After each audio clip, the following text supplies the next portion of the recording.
This is part 1 of classification of elements and periodicity. In this chapter, we will be discussing the need for classification of elements. If you remember, there are 118 elements which are known to us so far, 94 of them which were naturally occurring, and the remaining were artificially synthesized. Okay, so we are going to understand why should we be classifying these elements, how are we going to classify, and also we are going to understand what is periodicity. Periodicity, the word periodicity talks about repetitiveness. After a certain interval of time, the properties are repeated. Okay, so periodicity means repetitiveness. We say the motion of earth around the sun is periodic in nature. The reason is after 1 year or 365 days, again the same motion is going to be continued. So there is repetitiveness. Okay, so with respect to this chapter, the word periodicity represents repetitiveness in the properties of elements after a definite certain interval of time, like after a certain element for that matter. You will understand as we proceed with the chapter what is the meaning of periodicity with respect to this chapter. Now, the need for classification, I think it's very obvious. Everything in our life has to be classified. You go to a supermarket, you see everything classified into certain categories. It helps you to understand, organize things better. That is the general rule. Similarly, why do we need to classify elements? Because there are 118 elements. Now, carbon alone, we know that it is so versatile that its compound itself is like 3 million plus compounds because of its smaller size, tetravalency, catenation, and things like that. Even then, our whole lifetime is not enough to study just about carbon. So it becomes very difficult to focus on all of these elements one by one. So what they decided is, why don't we organize them so that it's easier for us to study the properties. If we think that there are 10 elements which kind of show a similar character most of the times, of course there are exceptions. Okay, so we can categorize them into one group, and if you study the general properties, it should probably like 90-95% be similar for every element in that group, and then it becomes easier for us. Correct. So that is the reason why people identified that classification of elements is crucial. We need to classify elements. Initially they were only classified under metals, non-metals, and metalloids. There are 17 non-metals, 7 metalloids, and the remaining mostly are metals. Correct. But that was a very broad classification. Now even if you talk about non-metals, they have varying properties. Like oxygen behaves chemically different than inert gases. Inert gases are very different than fluorine and things like that. And non-metals though were majority, so just a very broad classification was not enough. Okay, so later on people understood that just metals, non-metals, and metalloids are not enough. We cannot categorize them under this broad category. We need a little more refinement in terms of categorization, and there were 4 levels of classification done by different people over a different over time. Okay, it was started, there are 4 people who contributed, and together we now have the current periodic table. um, the first one was started by Dauberino, and we call it as the Dauberino's law of triads, or the triads law. Okay, Dauberiner was a German scientist, and he started classifying elements based on similarity in the physical and chemical properties. Okay, so both physical and chemical properties, particularly chemical, but in terms of little bit of appearance and their physical properties as well. Okay, so he started classifying, and um, he classified them into, why it is called as law of triads. Triads is 3. So he classified into groups of 3 elements. Each group had 3 elements, groups of 3. So 3 in a group. Okay, and it was not just some random classification. There was a law, which means there is a rule. And what is the rule? the middle element's atomic mass was the average atomic mass of the other two. Okay, so what do you mean by this? So for example, he classified as lithium, sodium and potassium. This was one group. And if you see that lithium, the atomic mass is 7, sodium is 11, sodium is 23, my bad, and potassium is 39. So sodium's mass is equal to 7 plus 39. That's the average. Average is sum by the total. Correct? So this is coming out to be 23. So that way he kind of categorized things. Alright. Now he also, the one more such, he could find 3 such triads only. Alright. The next was calcium, magnesium and beryllium. Okay. It's not beryllium. Beryllium comes on top. Okay. It should be calcium, barium and strontium. Okay, so this was the next category, and you could see that the properties of barium, the atomic mass of barium was the average of these two. And he also identified fluorine, chlorine and bromine. This was the next thing. No, not fluorine. Fluorine is not this thing. Chlorine, bromine and iodine. Chlorine, bromine and iodine. He could only identify these 3 triads where the this property was followed, that the atomic mass of the middlemost element was equal to the average of the other two. Correct? Now, he did a good job because it was a good start, and till date they are all similar. I mean, it is still valid. It's not like the whatever he did was not correct. It is still correct. Okay, they are all chemically similar. This group, all the elements are similar. This group, everything is similar. This group, everything is similar. But he could only identify 3 such triads, and it was not followed. Like for example, we know that fluorine, chlorine, bromine, they all belong to the same group. But if I write fluorine above, chlorine's weight was not the average of fluorine and bromine. Okay, so that was the drawback, and he could only identify 3 such groups. The next attempt to classify elements was given by Newland. He was an English scientist, and he gave the Newland's law of octaves. Octaves is like it is very similar to the notes of music, correct?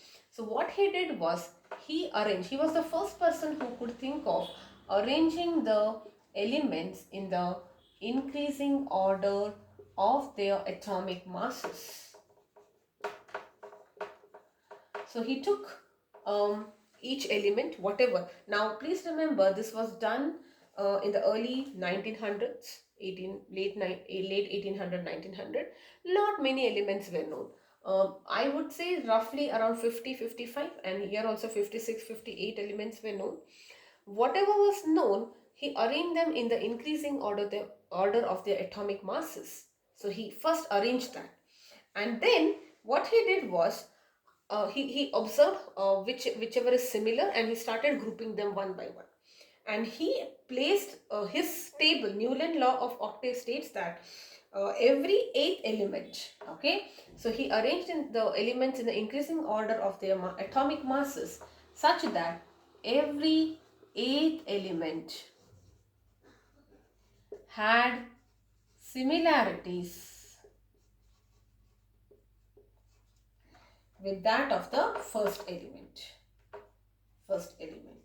So I start with first element, second, third, fourth, fifth, sixth, seventh, eighth one was similar to the first one, and this was just like the very similar to the octaves of music. Like you have 7 notes, and the 8th note is very similar to the first note, just that it is at a higher octave. Correct? So this was a good attempt. He could identify elements up to atomic number 20. Atomic number 20 he could do really well. Okay, it worked in fact. Like if you, noble gases were not discovered, so if you talk about, he could actually up to calcium he could actually classify it. It was a beautiful thing. I mean, lot of it was much better improvement over Dobrynin's law of triads, because hydrogen was known, helium was not known, then was lithium, Then is beryllium, boron, carbon, nitrogen, oxygen. 1, 2, 3, 4, 5, 6, 7. After that it was fluorine, which was very similar to this. Neon was not known, and after that it was sodium. Okay, so he placed sodium here and it continued. So you can see that, if you want like sodium, magnesium, aluminium, silicon, and after silicon it was phosphorus, and then you have sulfur, and then you have chlorine. Argon was not there. Then you have potassium and calcium. It worked beautifully till here. You can see that it is still valid. We have a similar structure in our current periodic table as well. So this is all fine, but he could only show or prove it till up to calcium. After that, it was not, whatever was put here, they were not chemically similar. So it was not successful, or it was not obeying the chemical properties after calcium onwards. So that was the biggest demerit. Okay, only to atomic weight 40, that is only up to atomic, that is calcium element. All right, and these are the first two people who initially gave, like, this is probably we could start with this kind of approach. And later a Russian chemist by the name Dmitry Mendeleev and another scientist by the name, a German scientist by the name Lothar Meyer, they were independently working on classification of elements, and they also gave up their understanding. They kind of extended the same, and they gave something called as the Mendeleev's periodic law, okay, which we will talk about. Actually, there were two people who were working together, Mendeleev and Lothar Meyer, and they together gave their law, which is known as the Mendeleev's periodic law. Okay, so this is the he was the third person who could attempt classifying elements, Mendeleev and Lothar Meyer. They together arranged again in the increasing order of atomic masses. They studied the physical and chemical properties and finally put forward a law called as the Mendeleev's periodic law. And what is this law telling you? This law, this can be asked for 1 mark. State Mendeleev's periodic law. It mentioned that the properties of elements are periodic functions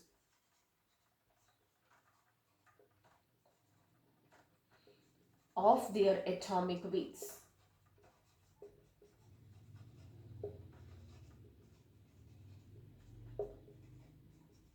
Okay.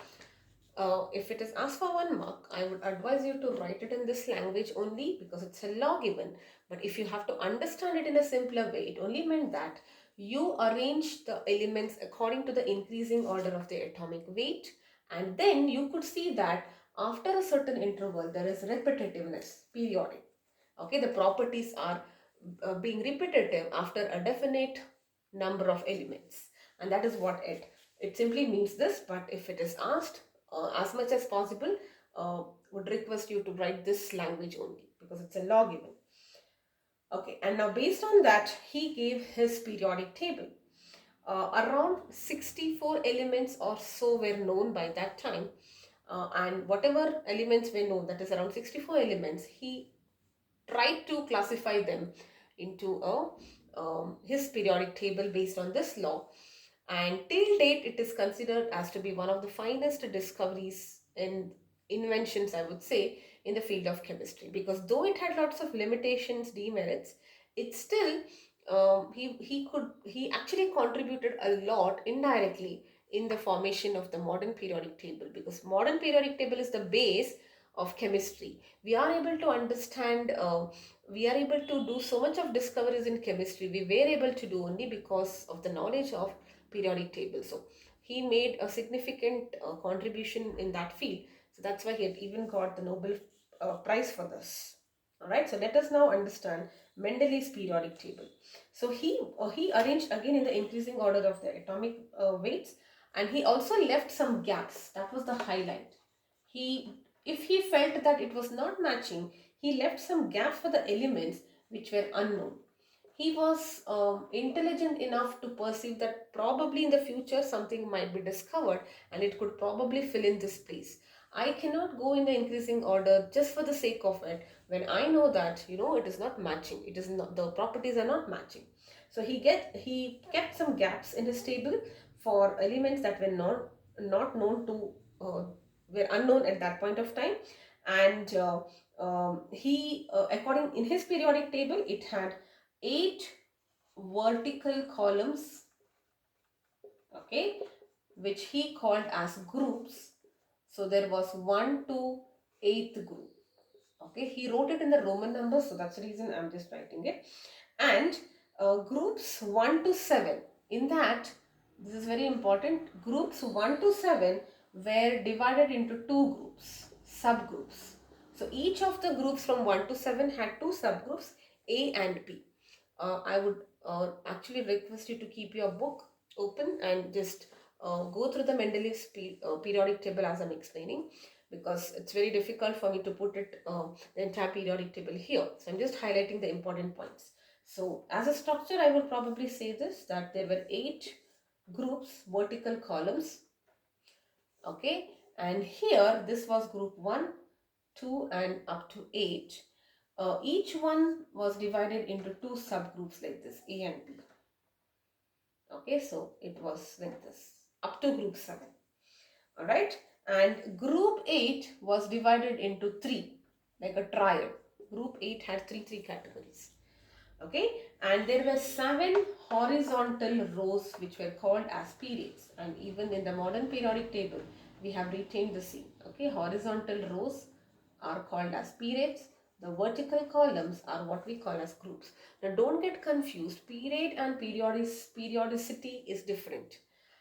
Though it is periodic, here I'm talking about periodicity. Period represents to the horizontal rows which are present in the Mendeleev's or maybe in the modern periodic table. But when I say periodicity, is the repetitiveness. After a certain interval of time, again the properties of elements are repeated. That is periodicity. Okay, so this is the base of his classification, and this is a general structure. I'm sure you can follow in the book, right? So now, what is the merit of thing? It helped in the classification of elements with similar properties in one group. So let me just clear this and write the highlights of this.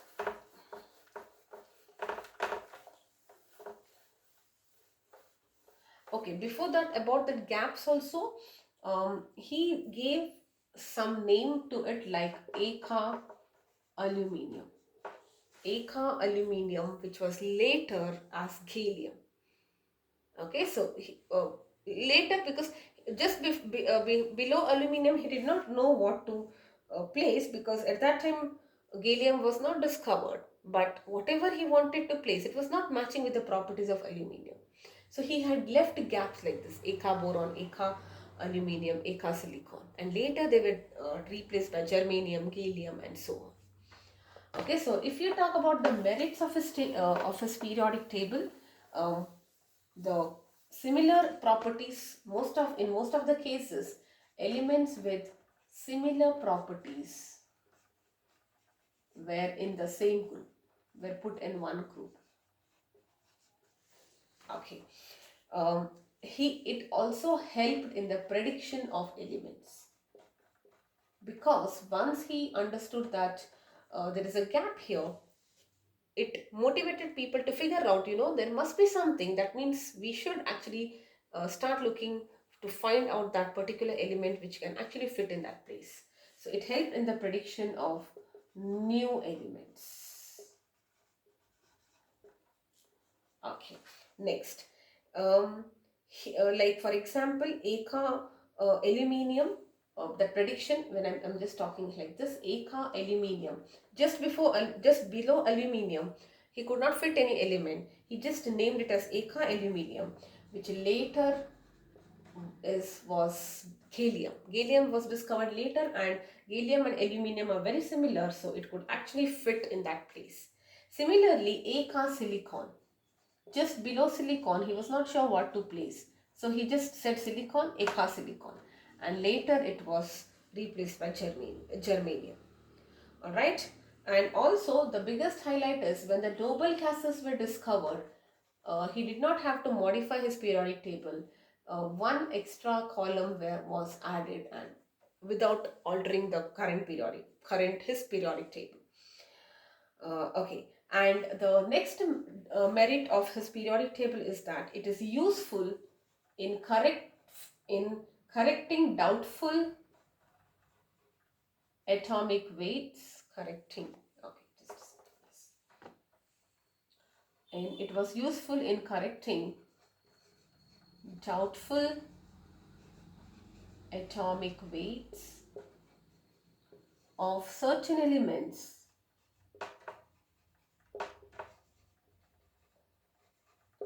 in predicting the valency of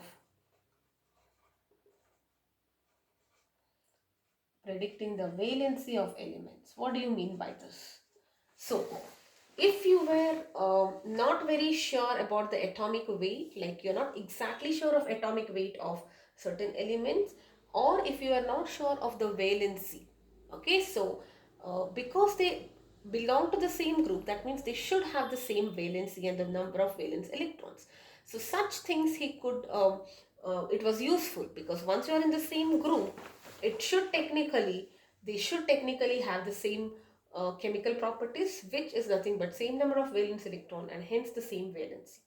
So whichever was doubtful atomic masses, they could correct it with the help of his periodic table. Now let us come, these are the good points. Now let us come to the demerits of Mendeleev's periodic table. Okay, the first demerit is the position of hydrogen, which is uncertain, which is still a kind of demerit because hydrogen currently is placed in group 1, which very much resembles uh, the group 1 elements, that is the alkali metals. It also behaves like a group 17, that is your halogens, because hydrogen, since it has only one electron, it can lose its one electron and become a hydrogen ion, very similar to metals, and at the same time it can gain one electron very similar to the halogens and become a hydride ion. Okay, so it can become H plus as well as H minus. So that's the reason people were not sure where to place. It was placed, now the current periodic table we place it at the center, but depending on the NCRT syllabus still considers hydrogen to be in the first group. Anyways, this was the position which Mendeleev gave, and till date it is followed. This was one of the limitation because it is not it is uncertain, because I cannot just keep hydrogen in the first, because the first group is for alkali metals and hydrogen is there. Okay, so that's the reason position of hydrogen was uncertain. In some cases, the order of increasing atomic masses was not correct because more importance was given, okay, to the properties, like in the case of nickel and cobalt. Okay, so let me just tell you the, yes, nickel and cobalt, look at that.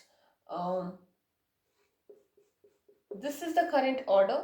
All right, so cobalt was in his arrangement, in the increasing order of masses, cobalt was weighing heavier than nickel. Okay, this was like 59 point something and this is just 59. So it kind of violated, because increasing order, you say nickel should have come first, but if you place nickel first, then it is not matching with the it doesn't belong to the same group property wise. That's the reason more importance was given to the property. So when you have to make a compromise here, that okay, I have to give importance to the properties just to make sure that increasing order is followed. I cannot mess with the property, so it's okay even if I violate this increase of atomic masses, it's fine, but I will give importance to the properties. That's what he thought. But since importance was given, this was violated, which is okay, but it is a limitation indeed, right? So this is the limitation. Next, isotopes. The elements plus their isotopes were given different positions, correct? Because isotopes are chemically same, but atomic masses wise they are different. Now there is a thing that you are giving him the same position, but according to the rule you have to give, like for example in the case of hydrogen, you have something like this. These are the three isotopes of hydrogen. He gave only one place to that, but people argued that if you are arranging in the increasing order of the atomic weights, then you have to give three positions. And according to Mendeleev, it doesn't make sense because they're chemically hydrogen. So again, one is violating, one is not violating. So there is always a take on that he decided that I should not give more positions, even though if it is violating this principle, because they're chemically similar. More importance was given on the properties, like I mentioned. All right, there were some dissimilar elements which were placed in the same group in some cases. Okay, dissimilar elements were placed in the same group, and some similar elements were placed in different groups. And there was no place, okay, later noble gases could accommodate, but yes, this is something like, for example, fluorine and manganese he had given. They are dissimilar but still in the same group. Whereas if you talk about some other elements like scandium or calcium, strontium is still okay. Scandium, gallium and all that, they were actually similar but they were placed in a different position. Now you don't have to remember which one and all that. Overall, whatever I mentioned is what you need to know. You don't actually need to memorize his table where every element is. You just need to know the highlights of his table. How many groups, how many columns, how many subgroups, what are the merits, what are the demerits. That's all you need to know. Alright, so that's about Mendeleev's periodic table. Three attempts were made by three different people, and they had their own stand when it comes to classification. They identified a pattern and put forth their law, which had good points, which had a little negative points, and eventually the negative points of the first person was addressed by the second person, and that's how it continued. Okay, now there were a lot of merits here, there were also a lot of demerits. Even then, it is still considered as to be the finest discoveries till date, like I mentioned. The last and the current classification is what we call as the modern periodic table, and the law is what we call as the modern periodic law. And it was formulated by Henry Moseley.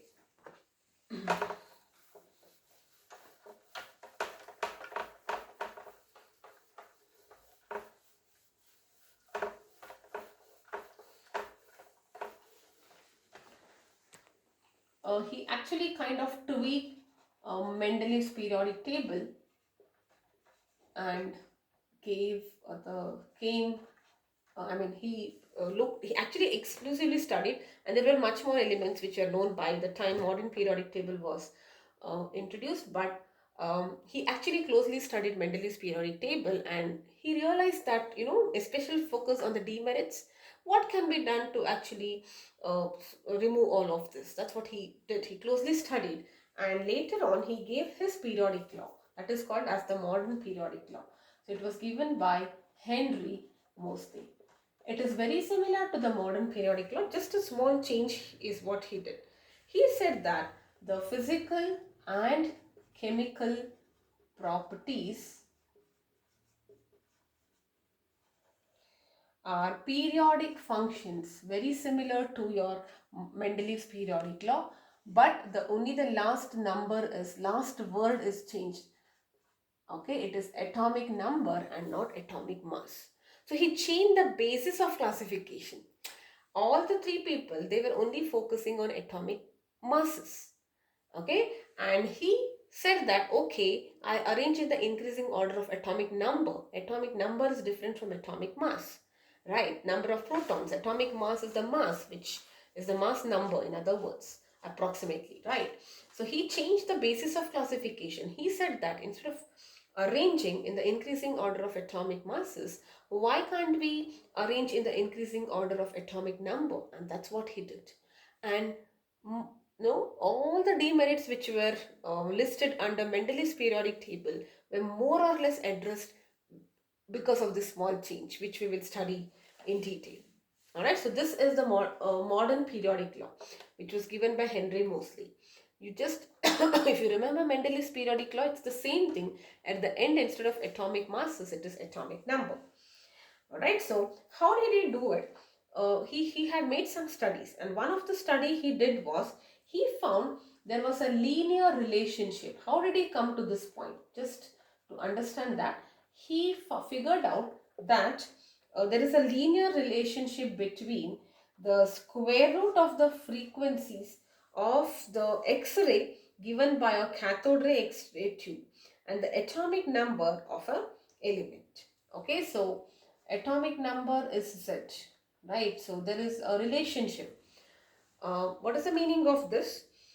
If you take a cathode ray tube, correct? If you take an element in a cathode ray tube, you know, we have studied structure of an atom and we know what is a cathode ray tube.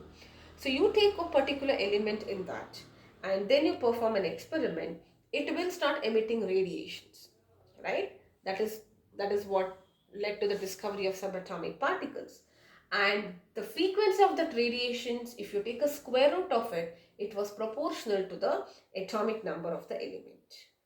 And it was the actual relationship goes like this, but you don't have to remember this. It is A into Z minus B, where A and B are some constant and Z is the atomic number. Based on that, this is the basis why he changed that atomic mass thing to atomic number, because he said that he felt that atomic number is a more fundamental property of an element than its atomic mass, where he actually plotted a graph of frequency versus atomic number, and he figured out that it's a straight line, there is a linear relationship. Why, if that is the case, if for a particular element with a particular atomic number I am getting a different kind of a frequency graph, that means this is a more fundamental property over atomic mass, and why can't we change it? So that's the reason that study made him think that, you know, we should not, the basis of classification itself is probably not correct. So that's the reason he changed the basis. He felt that, you know, I feel atomic number is more fundamental, so let's rearrange everything. Let us arrange everything in the term on the basis of increasing order of the atomic numbers, and that's what he did. And he gave his law, which is called as the modern periodic law. All right. Now, they can also ask you what is periodicity. That, like I mentioned, the repetition of elements at certain definite intervals. All right. And why there is repeatedness, we know that now it's because of the same number of valence electron in their outermost shell. Okay, which we will understand. Now, the present form or the long form, initially there was one form of periodic table which was actually very similar to Mendeleev's period, the Mendeleev's periodic table. There were only 8 groups, and then they were in between like 1A, 1B and all things like that, 3A, 3B and all that. But the long form of periodic table is what we are going to do, because remembering in terms of 1A, 1B was very difficult. Correct? So, according to the modern periodic table, you have 7 periods, that is the horizontal rows, and you have 18 groups. There are 7 periods and 18 groups. Alright. Now, when I say periods, the period number is equal to the number of shells. Very, very important. Is equal to the number of shells. This was the basis, and the group number was, I cannot say equal to, but it was related to the valence electron. Okay, so if I say first period, second period, third period, if I talk about third period, there were 3 shells, K, L and M. 7th period had 7 shells. The electrons in all the 7th period elements, each of the element, in each of the atom of the element, the electron was entering, the outermost electron was in the 7th shell, which means all the 6 shells were filled. If you are talking about groups, in the same group, they have the same number of valence electrons. If you are talking about group 1 to 2, group number is equal to the valence electron. Like group 1, we have the group 1, the number of valence electron, and the valence electron is outermost shell, it is 1, and in the group 2, valence electron is 2. But if you talk about group 30, okay, now 3 and we will not talk about D and F block because exclusively you are going to study next year. So 13 to 18, the group number is valence electron plus 10. Like for example, in the 13th group, the number of valence electron was 3, 3 plus 10 was 13. That's how it was. Alright, so this was the base level. Each element in the same period had the same number of shells. An element with the same in the same group had the same number of valence electron, and hence they were chemically similar. Physically they are not similar, it is just chemically similar. Okay, so yes, we will be studying exclusively about modern periodic table in the next class. We will be talking about all the 7 periods. You don't have to memorize the table as such, but you should know how to identify each, how to, the broad view should be there, that this is roughly the position of certain elements. 1 to 30 is what you need to know, and the elements in the group wise also is what you need to know. Other than that, anyways, D and F block you're going to study next year, so that will be complete. This year we'll be focusing more on S and P block elements. I mean, yeah, again, if you are still not aware of what is S and P block, but yes, the subcategories under the modern periodic table. So the next class will be taking up in totality the entire periodic table. How is it further divided?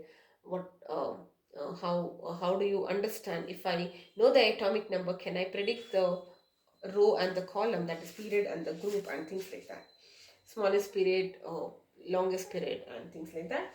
And after that we'll be doing the sub classification, that is S, P, D and F block elements. We are going to divide the periodic table further. Then also we are going to understand metal non-metals, which are the non-metalloids, metalloids, classification of elements which are greater now with atomic number greater than 100, and the last will be periodic trends. So I think another 3 classes we should be done, because periodic trends we are going to learn 6 periodic trends. All you need to know is the meaning of them and the variation of them along across the period and down the group. Yes.